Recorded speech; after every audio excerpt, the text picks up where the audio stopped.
배은망덕이라고 하는 사자성어가 있습니다. 은혜를 배신하고 베풀어 주신 덕을 잊는다라고 하는 뜻입니다. 누구에게 잘해주고 도움을 주었는데 도리어 원수로 갚을 때 사용이 됩니다. 예를 들어서 두 형제가 있었습니다. 두 형제 모두 결혼해서 가정을 이루고 살았습니다. 그런데 어느 날 동생이 먼저 죽고 동생의 아내와 아들 둘이 남게 되었습니다. 형은 중소기업을 운영하고 있었는데 동생의 처자식이 사정이 닥했습니다. 그래서 조카를 회사에 입사를 시켰습니다. 조카니까 다른 직원들보다 믿을만해서 재무팀에 발령을 냈습니다. 그리고 연봉도 다른 직원들보다도 더 많이 주었습니다. 자신이 취업이 되어져서 이제 집안도 걱정 없이 살게 되었습니다. 참으로 감사한 일이지요. 그리고 몇 년이 흘렀는데 어느 날 이 회사의 기사가 신문에 대문짝만하게 났습니다. 안타까워 거두었던 조카가 회사의 공금을 횡령한 것입니다. 조카가 자신들의 처지를 불쌍하게 여겨서 거둬준 고마움을 잊어버리고 은혜를 큰 아버지에게 원수로 갚은 것입니다. 우리도 네가 나한테 어떻게 그럴 수가 있느냐고 할 때가 있지 않습니까? 사람이 탐욕에 눈이 멀면은 은혜를 망각하고 배신하는 것을 보게 됩니다. 오늘 본문의 내용은 포도원 농부의 비유입니다. 배은망덕한 내용을 담고 있습니다. 이 비유는 예수님은 어떤 권위를 갖고 있는 분인가에 초점을 맞추어서 살펴봐야 그 의미를 정확하게 알 수가 있습니다. 한 사람이 포도원을 만들었습니다. 포도원을 농부들에게 세를 주고 외국에 가서 살게 되었습니다. 추수할 때가 되어서 농부들에게 세를 받기 위해서 종들을 보냈습니다. 그런데 농부들은 세를 주지 않고 종을 때리고 빈손으로 돌려보냈습니다.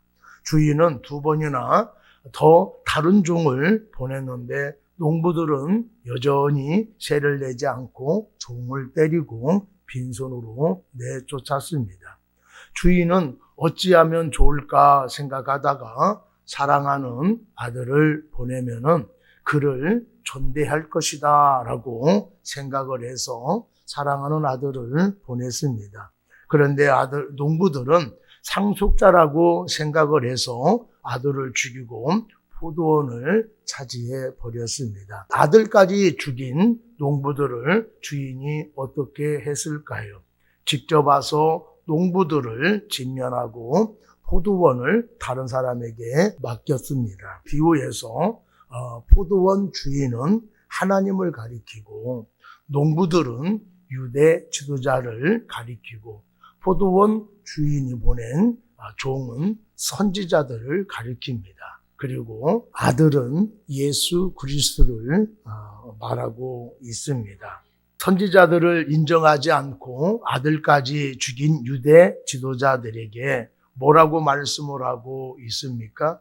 17절에 예수님은 시편 118편 22절을 인용하면서 건축자들의 버린 돌이 모퉁이의 머릿돌이 되었다라고 말씀을 하셨습니다.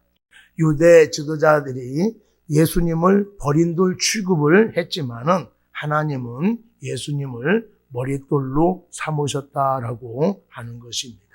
예수님을 하나님께서 구원자로 삼으셨다. 그의 소중한 머릿돌로 예수님을 삼으셨다라고 말씀을 하고 있습니다. 예수님은 포도원 농부의 비유를 통해서 무엇을 교훈하고자 하셨을까요? 오늘 첫 번째로 믿어주고 임명해 준 것을 고마워해야 된다라고 말씀을 하고 있습니다.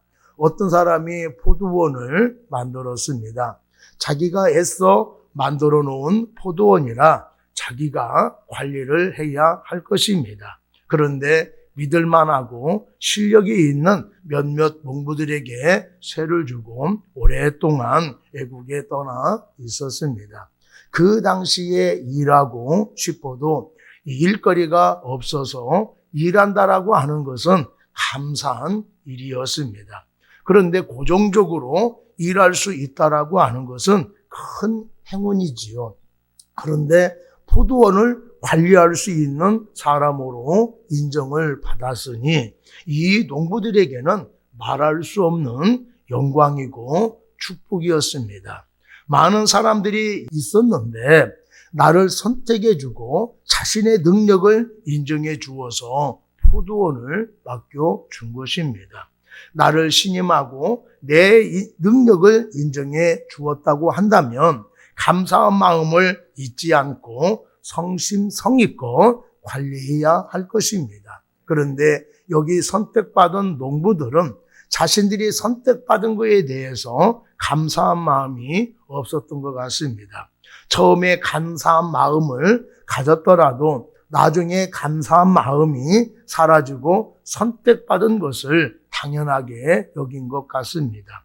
처음부터 감사하지 않았던지 아니면 시간이 흘러갈수록 변했던지 어찌 되었든 간에 자신이 선택받은 것에 대해서 능력을 인정받은 것에 대해서 고마움을 갖고 있지 않았다라고 하는 것을 알 수가 있습니다. 자신에게 베풀어진 은혜를 잃어버린 것입니다. 왜 잃어버렸을까요? 교만해서 그런 것이지요. 자신들이 받은 은혜가 얼마나 큰 것인지 몰랐기 때문인 것입니다. 자신이 실력이 다른 사람보다 좋아서 나를 뽑지 않고 누구를 뽑겠어 하는 사람도 있을 것입니다. 이런 사람은 자신이 선택된 것을 당연하게 생각할 것이고 선택되어진 것에 대해서 감사한 마음을 갖지 않게 됩니다. 그런데 평범한 실력이라면은 선택받은 것에 대해서 오늘도 일할 수 있어서 감사하다고 생각을 할 것입니다. 다른 사람보다도 실력이 뒤처지는데 선택을 받았다 한다면은 행운이라고 생각을 할 것입니다. 나는 실력이 없는 사람이라고 생각했는데 그래서 선택되지 않을 거야 라고 하는 사람이 선택이 되어졌다 한다면은 내가 선택되어졌다고 진짜야 하면서 놀라워할 것입니다. 자신이 선택되어진 것에 대해서 참으로 고마운 마음을 잊지 않을 것입니다. 우리가 사람들을 비교할 때에 특별한 사람이 있고 보통 사람이 있고 약간 부족한 사람이 있고 아주 전혀 형편없는 사람이 있지요. 그런데 하나님이 인간을 보실 때에는 특별한 사람은 없고 다 심판받아 죽을 수밖에 없는 죄인들 뿐입니다. 다 구원받아야 할 사람들이지요. 그런 사람들을 하나님께서 독생자를 십자가에 죽게 하심으로 구원해 주셨습니다. 받을 수 없는 큰 은혜를 받았습니다. 그러면은 그 크신 은혜를 받은 것을 잊지 않고 기억하면서 보답하는 생활을 해야 할 것입니다. 한 사람이요, 아프리카 초원을 트리킹하고 있었습니다. 그런데 바위 뒤에서 한 표범이 나타났어요. 그런데 달려들지 않고 표범이 이 사람을 쳐다만 보고 있습니다. 왜 그런가라고 이렇게 쳐다봤더니 몸에 상처가 나 있었습니다. 자신을 해치러 온 것이 아니라 치료해 달라고 하는 것 같아서 다가가서 치료해 주었습니다. 그리고 몇 년이 흐르고 난 뒤에 다시 트레킹을 하게 되어졌는데 이번에도 한 표범을 만나게 되었습니다. 이제 죽었구나라고 생각을 했는데 표범이 다가와서 얼굴을 자신의 몸에 막 비비는 거예요. 이상하잖아요. 달려들어서 자기를 물어 뜯어야 되는데 그러지 않고 와갖고 얼굴을 비비고 몸을 비비고 그러고 있더란 얘기예요. 그래서 가만히 생각해 보니까 예전에 한 표범을 치료해 주었는데 그 표범인가구나라고 생각이 들었다고 합니다. 이 표범이 이 사람을 데리고 다른 곳으로 이제 갔는데 가서 보니까 새끼 여러 마리가 있더란 얘기예요. 이 사람을 데리고 온 것은 당신이 나를 치료해줘서 내가 새끼를 낳아서 이렇게 살고 있습니다 라고 하는 것을 보여주면서 감사 표시를 한 것이지요. 새끼가 있기 때문에 이 표범이 굶주려 있을 것입니다. 옛날에 도움받은 것을 잃어버리지 아니하고 굶주림에 먹을거리로 보지 않고 감사를 한 것입니다. 이런 걸 보면은요, 동물이지만은 위험에 처한 자신을 치료해 준 것을 세월이 지나도 잊지 않고 기억하고 있었던 것입니다. 그리고 그 은혜에 감사를 한 것입니다. 우리는 하나님의 형상을 가진 사람이지 않습니까? 더욱더 감사하며 살아가야 할 것입니다. 누군가에게 도움을 받은 것이 비록 하잘것없는 것이라 할지라도 감사하며 살아가는 여러분이 되기를 바랍니다. 도움받은 것을 당연하게 생각하거나 이런 것을 주었다고 불평하는 사람이 있습니다. 여러분, 불평한다라고 하는 것은 좋은 것을 바랐기 때문일 것입니다. 내가 예전에 큰 도움을 준 사람에게 선물을 받았는데 작은 것이었다라면은 그렇게 생각할 수도 있겠지요. 그러나 나하고 아무런 상관도 없고 내가 도움을 준 적도 없는 사람인데 도움을 받거나 선물을 받았다고 한다라면은 고마워해야 할 것입니다. 내 사정이 어렵더라도 나와 상관이 없는 사람이기 때문에 그냥 지나칠 수도 있는데 나를 안타깝게 여겨서 도와준 것이잖아요. 그러니 얼마나 감사한 일입니까? 그것이 나에게 도움이 되었던 도움이 되지 않았던 나를 생각했다는 그 자체가 얼마나 고마운 일입니까? 우리는 하나님으로부터 이 세상에서 받을 수 없는 사랑과 은혜를 받았습니다. 로마서 5장 8절 말씀에 보면은 세 번역으로 읽어드리겠습니다. 그러나 우리가 아직 죄인으로 있을 때에 그리스도께서는 우리를 위하여 죽으심으로써 하나님께서 우리에게 주시는 사랑을 나타내셨습니다 라고 말씀을 하고 있습니다. 하나님을 인정하지 않고 비판하며 살 때에도 그런 나를 사랑하셔서 구원하시려고 독생자를 십자가에 죽게 하셨습니다. 그러면서 내가 너를 이만큼 사랑하고 있다고 보여주셨습니다. 독생자와 나를 바꿀 만큼 나를 사랑하신 것이지요. 이 세상에서 받을 수 없는 은혜를 나에게 주신 것입니다. 그뿐입니까? 내가 심도로 주저앉아 있을 때에 나를 일으켜 세워주셨습니다. 힘든 문제를 이겨낼 수 있도록 지혜와 능력도 허락하여 주셨습니다. 내가 실패했을 때에 모든 사람은 다 떠나버렸는데 여전히 주님은 나와 함께해 주셨지요. 그리고 고집불통인 나를 변화시켜서 이만큼 살게 해 주었습니다. 병들어 절망하고 있을 때에 확신을 주시고 치료해 주셔서 생명을 연장시켜 주셨어요. 내가 외로울 때에 주님은요, 나를 함께 해주시고 나를 위로해 주셨습니다. 그런 말할 수 없는 은혜를 받았다 한다라면은 그 은혜를 잊지 않고 평생 보답하며 살아갈 수 있는 여러분이 되기를 바랍니다. 두 번째로 베풀어진 은혜를 원수로 갚으면 안 된다라고 말씀을 하고 있습니다. 포도원 주인은 계약한 대로 추수 때가 되자 세를 받기 위해서 종을 농부에게 보냈습니다. 그러면 계약한 대로 당연히 세를 주어야 할 것입니다. 그런데 이 농부들은 세를 받으러 온 종을 두들겨 패서 쫓아버렸습니다. 그것도 한 번도 아닌 세 번이나 그런 짓을 했습니다.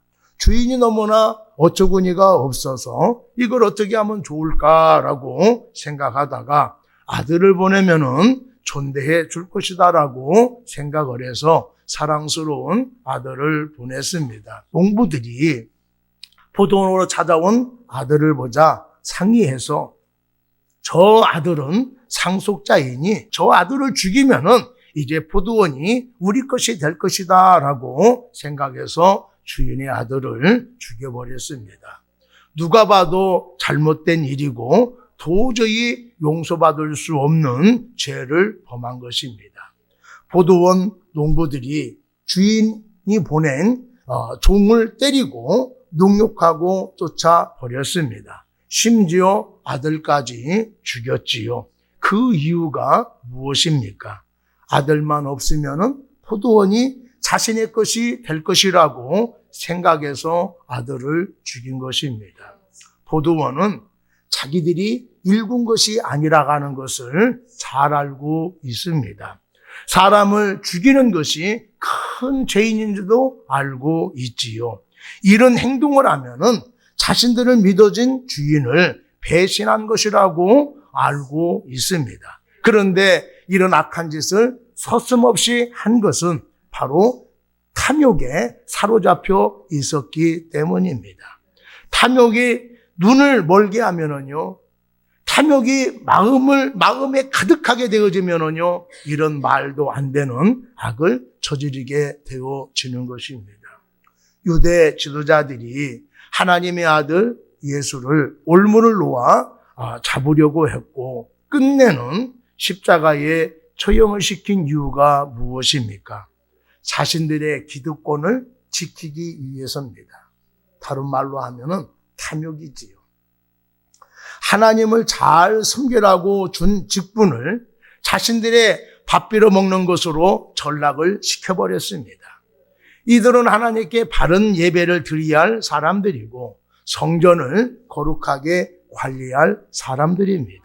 그런데 성전과 하나님을 통해서 이익을 얻게 되자 하나님을 멀리하고 형식적인 신앙인으로 전락하고 말았습니다. 세상과 타협해서 큰 이득을 얻게 되자 그것을 지키기 위해서 걸림돌이 되어진 예수를 십자가에 처형시켜 죽여버린 것입니다. 자신들을 인정해주고 특권을 주신 것에 대해서 감사하지 않고 하나님이 하시는 일을 방해하고 하나님을 대적을 했던 것입니다. 성도 여러분, 우리는 어떻습니까? 나의 힘으로 도저히 용서받을 수 없는 죄에서 구원받은 것을 감사하고 있습니까? 은혜 베풀어 준 것을 잊지 않고 있습니까? 아니면 구원받은 거, 은혜 받은 거, 직분 받은 거 별거 아니라고 생각하고 있습니까? 다른 사람과 비교해서 불평하고 있지는 않습니까? 아니면 세상 사람들과 같이 하나님을 대적하고 예수를 우습게 여기고 있습니까? 어떤 사람은요, 교회를 다니고 있어도 예수를 이상하게 싫어하는 사람이 있어요. 그냥 거부감이 생긴대요. 왜 그럴까요? 내가 교회를 다님에도 불구하고 왜 예수님이 불편하고 거부감을 느끼게 될까요? 하나님을 내 삶의 주인으로 인정하고 있지 않기 때문에 그렇습니다. 내 삶을 내가 이럭저럭 해야 하는데 예수님이 내 삶에 들어와 자꾸 간섭하는 것이 싫어서 그렇게 하는 것이지요. 그래서 예수님을 자꾸 내 삶에서, 내 마음에서 밀어내려고 합니다. 이것은 하나님을 대적하는 것입니다. 하나님을 인정하지 않고 하나님을 드러내놓고 반대해야 대적하는 것이 아닙니다. 하나님의 뜻을 거스리는 것, 하나님의 말씀에 순종하지 않는 것도 하나님을 대적하는 것이지요. 하나님이 내 삶에 관여하는 것을 싫어하는 것도 대적하는 것과 같은 것입니다. 그런데 예수님을 거절하고 예수님을 믿지 않는 것이 얼마나 어리석고 무서운 큰 죄악인지 모르고 있습니다. 탐욕에 눈이 멀면은 하나님을 대적하게 되는 것입니다.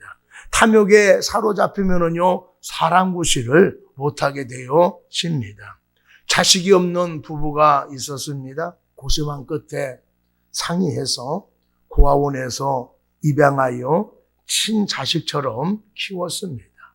대학 교육까지 이제 공부를 시켰습니다. 잘 다니던 회사를 그만두고 사업한다고 했을 때에 부모님이 너는 사업에 맞지 않는데 왜 사업을 하려고 하느냐라고 말렸는데 막무가내 사업을 하겠다라고 해서 적지 않은 돈을 사업 자금으로 주었습니다. 얼마 되지 않아 사업이 부도가 났습니다. 그 뒤로 집에서 빈둥빈둥 놀다가 다시 사업을 해보겠다고 하자 사업을 해보겠다고 돈을 달라고 했습니다. 이번에는 돈을 주지 않았습니다. 아들에게 돈을 주는 것이 아까워서가 아니라 주면은 탕진할 것이 뻔한데 어떻게 주겠습니까? 그런데 아들이 앙심을 품고 부모님을 살해하고 말았습니다. 친자식이면은 안 주겠느냐라고 그렇게 했다고 합니다. 자신에게 베풀어진 부모님의 은혜를 알면 그렇게 하지 못했을 것입니다. 자신이 받은 사랑, 도움이 너무나 큰 것인데도 불구하고 당연하게 여겼던 것이지요. 아니, 친자식이 아니라서 돈을 주지 않았다라고 생각해서 악한 짓을 저지르게 된 것입니다. 탐욕이 가득하게 되다 보니까 그동안에 베풀어 주신 은혜를 잊고 악한 짓을 저지르게 된 것입니다. 얼마 전에도 배 아파 난 자식이 게임하지 못한다고 엄마를 죽이는 그런 세상에 우리가 살고 있습니다. 게임의 탐욕에 사로잡혀서 그렇게 악한 짓을 저지르게 된 것입니다. 탐욕에 눈을 멀면은 은혜를 망각하게 되어집니다. 사악한 것에 사로잡히게 되어지면은요, 하나님을 대적하게 되어지는 거예요. 우리들은 어떻습니까? 내가 예수님을 구원자로 인정하고 있습니까? 나의 삶의 주인으로 모시고 살아가고 있습니까? 그렇다면은 우리는 예수님을 얼마나 높이며 살아가고 있습니까? 예수님과 하나님 앞에 정말로 마음을 바쳐서 그렇게 충성스럽게 섬기며 우리가 살아가고 있습니까? 아니면은 우리의 모든 시간을 들여서 하나님을 섬기고 있습니까? 세상 사람들은 그만두고 내가 이 하나님을 얼마나 높여드리고 있는가를 한번 생각해보는 여러분이 되기를 바랍니다. 나를 구원해 주신 하나님이 나한테 푸대접 받아야 될까요? 아닙니다. 영원히 찬송과 예배를 받아야 할 존재이지요. 우리는 온 마음을 다하여서 하나님을 섬겨야 될 줄로 믿습니다. 세 번째로 예수 그리스도를 부인하면은 준엄한 심판을 받게 된다라고 하는 것을 말씀해 주고 있습니다. 예수님께서 포도원 주인이 종들을 때리고 아들까지 죽인 농부들을 어떻게 하겠느냐? 주인이 직접 와서 이 농부들을 죽이고 포도원을 다른 사람에게 줄 것이다 라고 말을 했습니다. 사람들이 이 말씀을 듣고 그런 일이 없기를 바랍니다 라고 그렇게 말을 했습니다. 그런데 그런 일이 실제로 일어나고 말았습니다. 일어나면 안 될 일이 일어나게 되어진 것입니다. 유대 지도자들은 예수님을 하나님의 아들로 인정하지 않고 또 하나님의 아들이라고 인정했다 하더라도 자신들의 것을 지키기 위해서 죽일 수밖에 없다라고 생각을 했습니다. 예수님은 이 비유에서 이 악한 농부들이 누구이고 주인이 누구인지 말씀은 안 하셨습니다. 그렇지만은 이 비유를 들은 사람들은 다 알아들었습니다. 우리 19절 한번 볼까요? 서기관들과 대제사장들이 예수의 이 비유는 자기들을 가리켜 말씀하신 줄을 알고 즉시 잡고자 하되 백성을 두려워하더라라고 말씀을 하고 있습니다.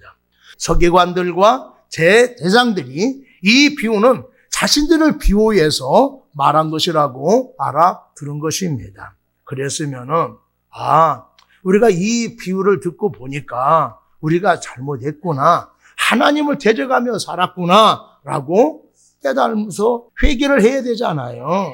그런데 이들은 오히려 악한 농부들처럼 예수님을 거절하고 예수님을 두드려 팼고 심지어 십자가에 처형을 시켜버렸습니다. 하나님의 아들 예수님을 십자가에 못 박았을 때에 양심의 가책을 느꼈나요? 전혀 없었습니다.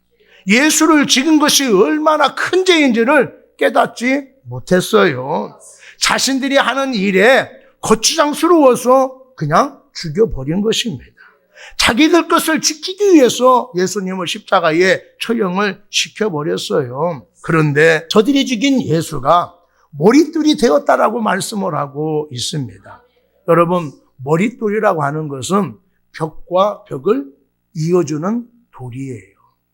그러니까 이 돌이 없으면은 벽이 세워지지 않습니다. 그러니까 집을 짓는 데 있어서 가장 중요한 돌이라고 할 수가 있습니다.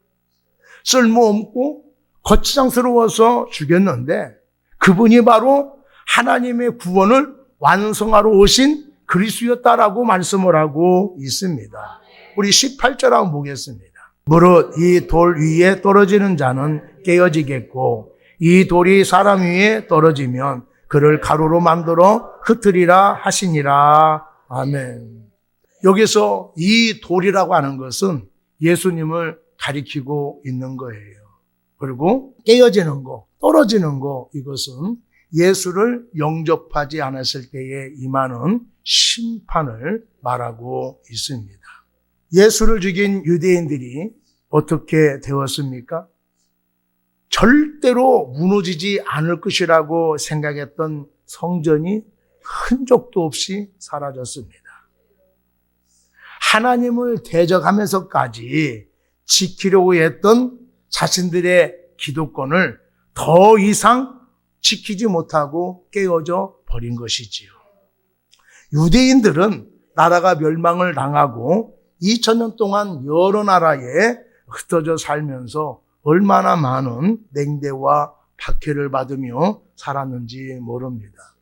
왜 유대인들이 이런 힘든 삶을 살게 되었을까요? 예수 그리스도를 그리스도로 영접하지 않고 죽게 만드는 결과이기 때문에 그렇습니다. 요한복음 3장 36절에 보면은 아들을 믿는 자에게는 영생이 있고 예수 그리스도를 그리스도로 영접하는 사람은 영생이 있고 아들에게 순종하지 않은 자는 아들을 믿지 아니하고 대적하는 자는 영생을 보지 못하고 도리어 하나님의 진노가 그 위에 머물러 있느니라 라고 말씀을 하고 있어요.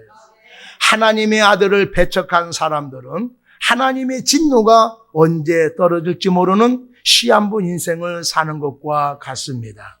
하나님을 알지 못하는 사람은 하나님과 원수로 살아가고 있고 예수님을 인정하지 않는 사람은 그들의 삶 자체가 심판이요 저주인 것입니다. 그런데 우리는 하나님을 대적하지 아니하고 하나님의 백성이 된 것이 얼마나 감사한지 모릅니다. 하나님의 말씀에 불순종하지 아니하고 순종하며 살아가고 있는 것이 얼마나 큰 축복인지 모릅니다. 이것을 당연하게 생각하지 마시고 감사하며 살아가는 우리 모두가 되어야 할 것입니다. 하나님의 사랑을 받은 것을 감사하며 살아가는 여러분이 되기를 바랍니다. 예수 그리스도를 통해서 베풀어 주신 은혜를 잊지 아니하고 보답하며 살아갈 수 있는 우리 모두가 되기를 축복합니다. 서론 복음편에 밥 한 끼의 은혜를 죽음으로 보답한 사례가 실려 있습니다. 조선맹이 강읍에 가려고 하는데 뽕나무 그늘 아래서 한 사람이 누워 있습니다. 수레를 세우고 가보니까 배고파 움직일 수가 없는 사람이었습니다. 밥을 갖다 주었는데 기력이 없어서 밥을 먹지 못합니다. 그래서 밥을 자기 입에 머금고 한참 있다가 이제 밥을 넣어 주었습니다. 이렇게 밥을 먹여주자 이 사람이 기력을 회복하게 되어졌어요. 그리고 3년이 지나서 진나라 영공이 조선맹을 죽이기 위해서 방 안에 무사를 내복시켜 놓았습니다. 조선맹은 이런 음모를 알고 있어서 술을 마시는 중간에 슬그머니 빠져나왔습니다. 영공은 방 안에 있는 무사들에게 빨리 쫓아가서 이 조선맹을 죽이라고 그렇게 명령을 내렸지요.